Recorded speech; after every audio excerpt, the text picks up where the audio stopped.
京城首富突然一翘身，在大街上猛地放了个大响屁，惊得满街男女个个瞪大了眼睛看着他。这是你放的屁？有人问道。好家伙，都惊动了半条街呀！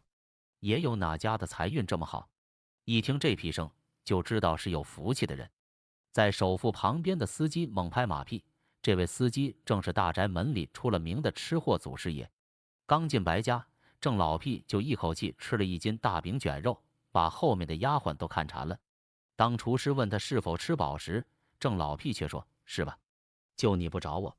哎，别急，别急，七老爷，要知道你没吃饱，我这不是找骂吗？”厨师说着，又给做了另一斤饼，把剩下的肉一股脑全加了进去。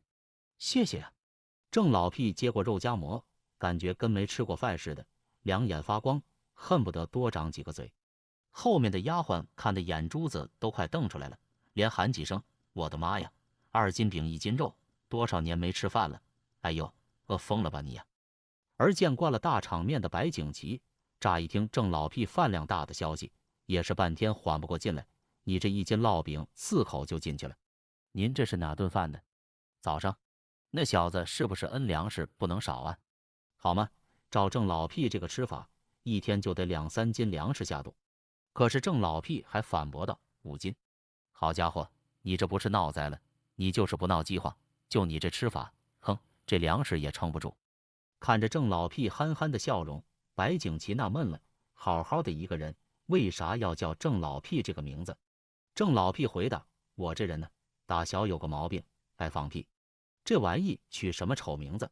白景琦听完，直接当街给郑老屁上了一课：“这是你放的屁？是。好家伙，这惊动了半条街呀！像你们家餐厅这么好，一听这屁声就知道是有福气的人。哎呀，人比人，气死人的！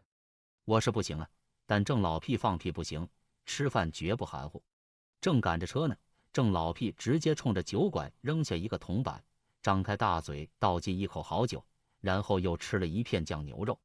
从此以后，看郑老屁吃饭就成了白七爷除了娶媳妇外的唯一乐趣。毕竟他家里现在还鸡飞狗跳，一团乱麻呢。